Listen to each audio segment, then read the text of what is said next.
Hey boys and girls, welcome back to the Hen's Tooth Cafe. It's been a while, but today we have a face-off or comparison between this is the Spaceman Sputnik II and barrel board clone. I've got all the same controls, but I've added one, which is a diode polarity reversing switch. I'm going to put it on normal, which would represent the way the diode, it's like a feedback oscillation detector circuit that they have in here, which works on the in drift mode.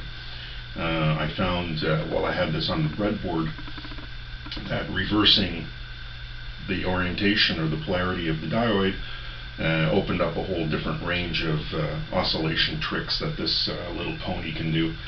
So basically the layout of the controls, you've got bypass switch, drift switch engages the oscillation, range represents like gain, calibrate represents the equivalent of like a tone control, scan is the voltage control for the drift mode, and signal is your output volume, and you have high 3-position switches for high and low filtering. The filtering is rather discrete when you're using just the fuzz, but comes into play much more when you engage the drift or the oscillation.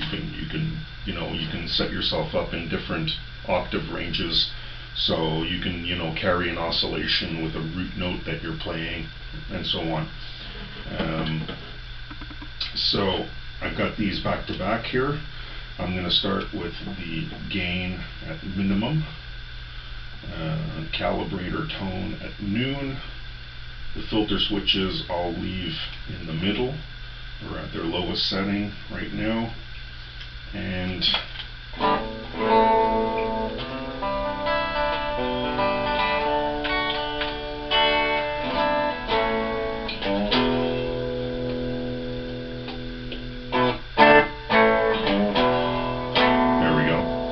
if you turn the volume up all the way up on the guitar. Yeah. Okay. So we'll start with the original. This is the third take I'm making of this video because I kept calling the original the clone. Original. Clone. So we're starting with the original. So gains at 0.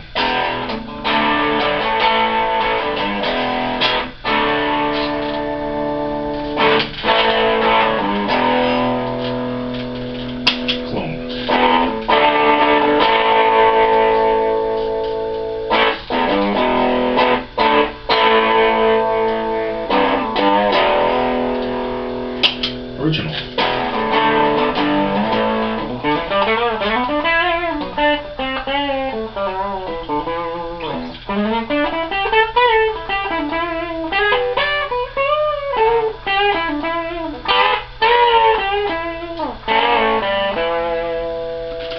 Clone.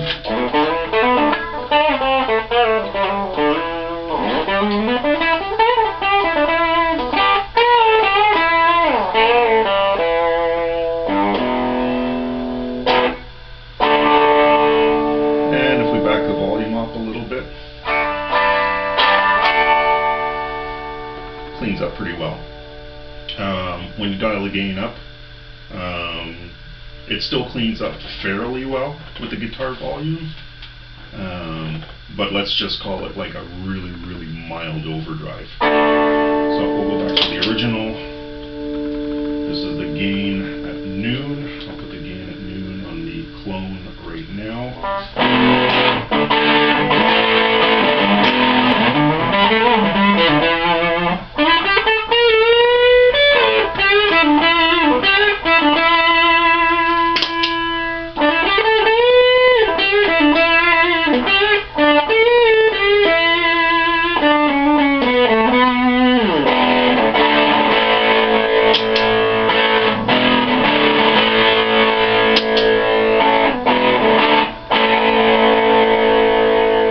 So we can really hear the difference between the Russian transistors and the Japanese transistors. This one, the original, uses Russian transistors The transistors themselves look like something from the MP range. They use the collector bonded to the casing of the transistor, which also tends to make it a bit noisier when you really crank the gain on it. I'm using Japanese 2 SB172s in this, a trio of them, and there's a little more, they're not as dark as the Russian transistors. The Russian transistors are a little bit woollier, they got a little more low-end grunt to them, whereas these have a little more top-end content, so they're a tad brighter. Probably impossible for you to pick it up through this crappy video camera mic, but take my word for it, it is what it is.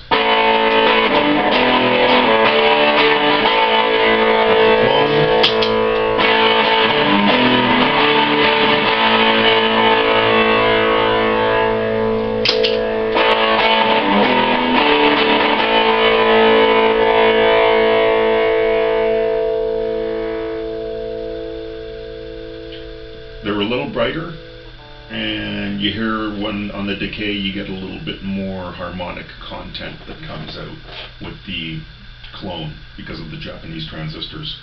I'm just going to sweep, I'm going to go back to the original here, I'm going to sweep the calibrate, or what they call a calibrate knob, and it's basically like a tone control.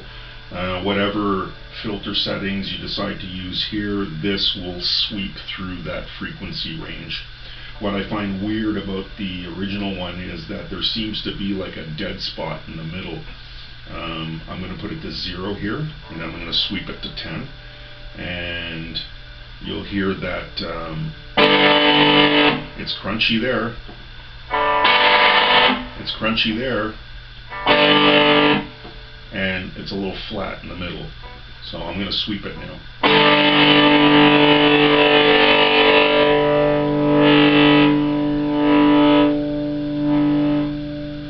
So it's obviously having an impact on the gain, because it's, you know, when you get in the middle, it like your gain kind of, the bottom falls out of the middle. I don't know why.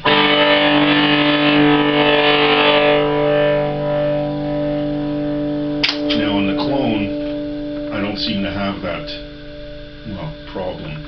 It doesn't react the same way with the clone. If now I'm on 0,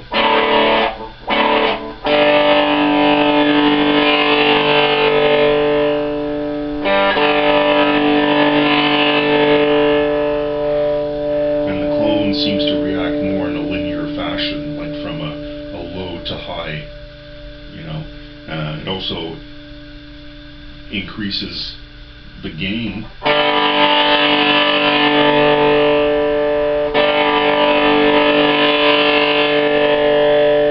because it's pushing more of the top end frequencies, but I don't have this plateau or dip in the middle like this one gives me. The values are all the same insofar as components are concerned. Voltages are close, so the only thing I can attribute it to is maybe the way that the tone control interacts with the transistors, being the original being Russian and that one being Japanese. There could be just some interaction going on there that makes them react differently.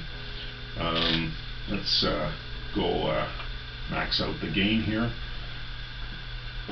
Go back to the original one. Now I'm just going to give you a little example of what I was talking about before about the Russian transistors using the casing bonded to the collector. I'm going to turn up the volume on the amp here.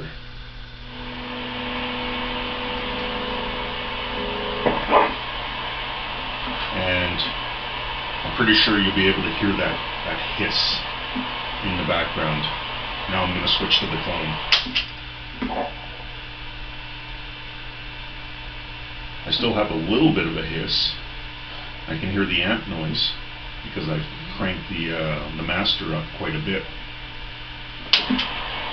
Original, clone.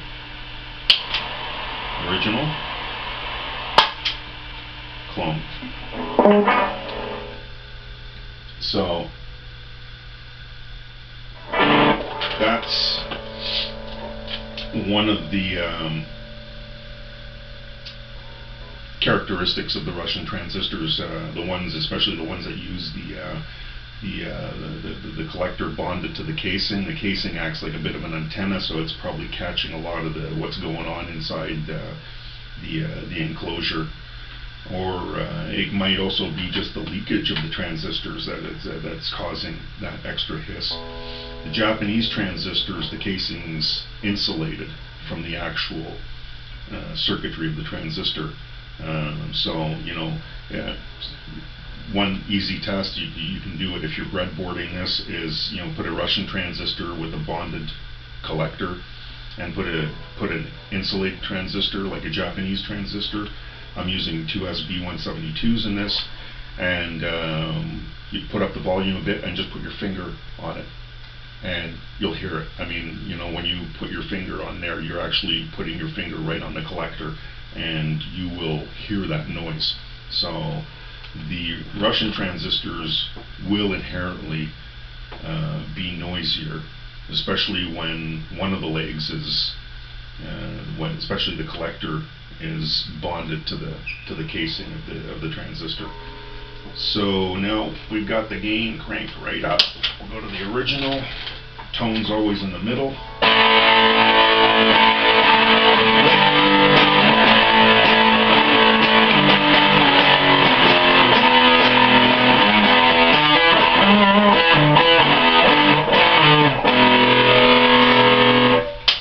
And go to the clone.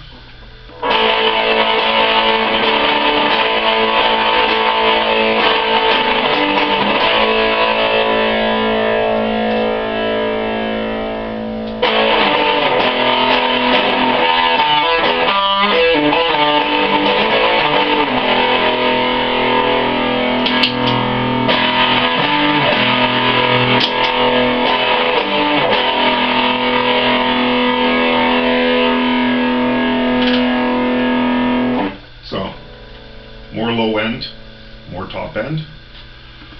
You can, you know, build it any way you like, really. You know, if you like the bottom end, go with the Russian transistors. You like more top end, go with the Japanese transistors. Heck, mix them up.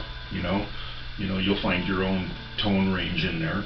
I kind of like the sound of the Japanese transistors, you know, because when I let a chord ring, I've got a lot more upper frequencies pushing upper harmonics out, you know, on the decay of a chord.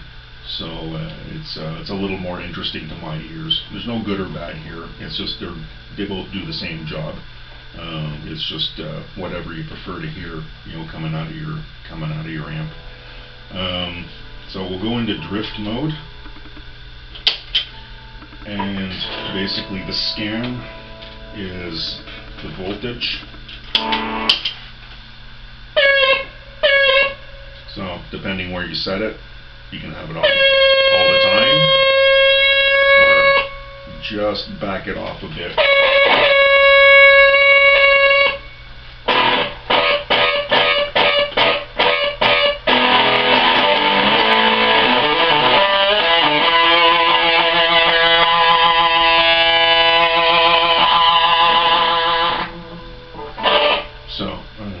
Like I said, the scan is very interactive with all the other controls, even with your guitar.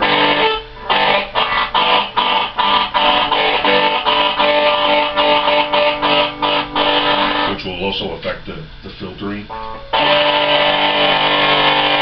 So if I put it on and play with the high filter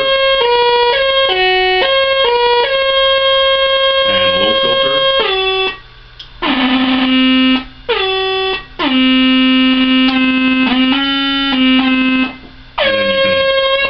play in between with the two.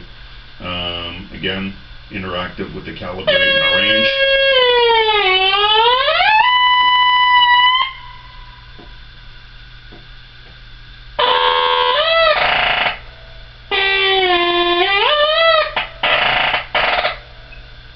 So you can set it up and have all kinds of background noises kicking in, or you can set it up to your root note.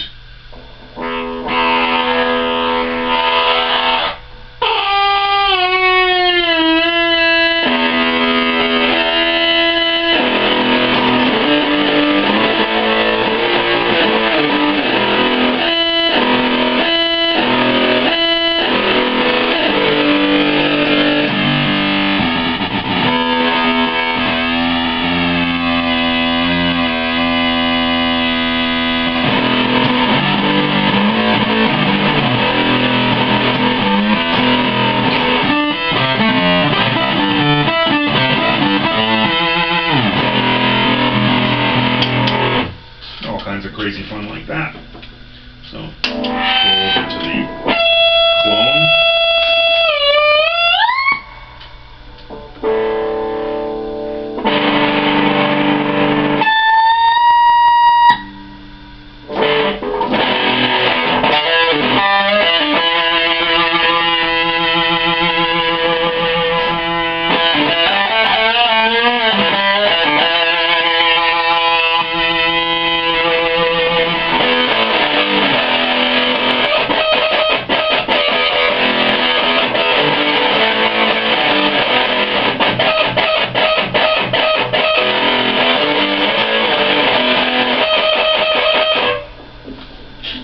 So you can play around with the scan or oscillation voltage, and you can set it up where you're just on the edge, and you can play with your your attack or your guitar volume and incorporate that into what you're doing.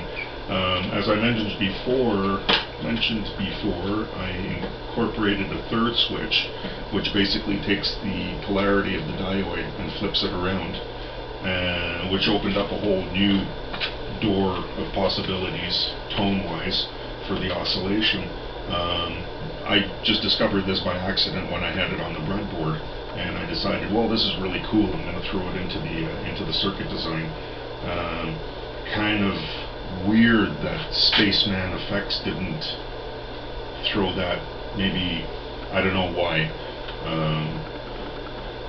but it would have been really cool if they had that incorporated on the Sputnik II. If I dial the oscillation up, now I've reversed the polarity of the diode.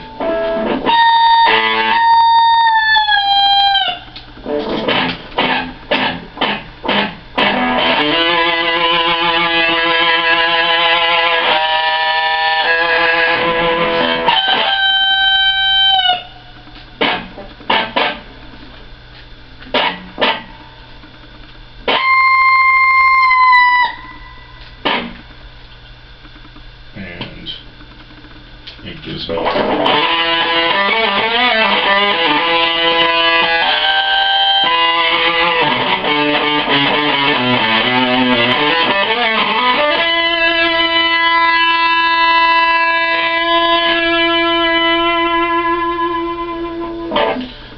and what I find it does is that A, it mellows out the oscillation, and B, gives me a little more control or range with the oscillation knob when I reverse the diode. I can still get all the funky oscillation and the same filtering as before, but it just seems to mellow it out a bit and makes it a little more controllable in certain situations.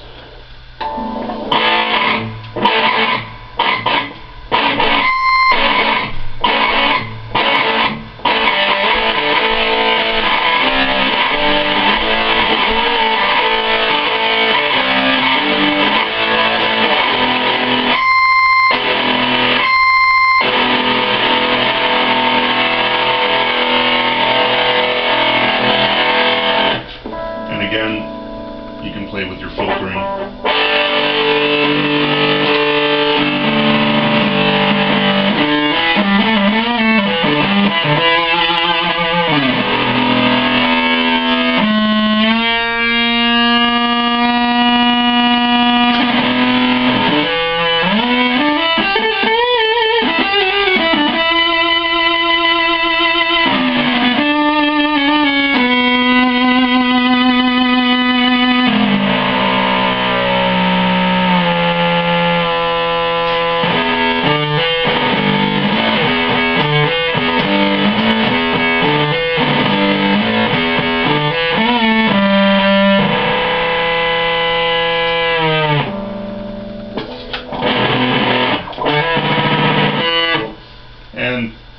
using your guitar volume 2 will integrate different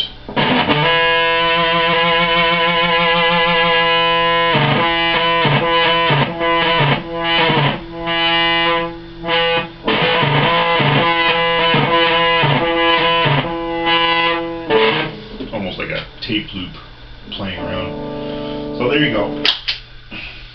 That's the Spaceman Sputnik II clone and the original. Is there a good or is there a bad? No. You know, they do the same thing, but they kind of do it differently.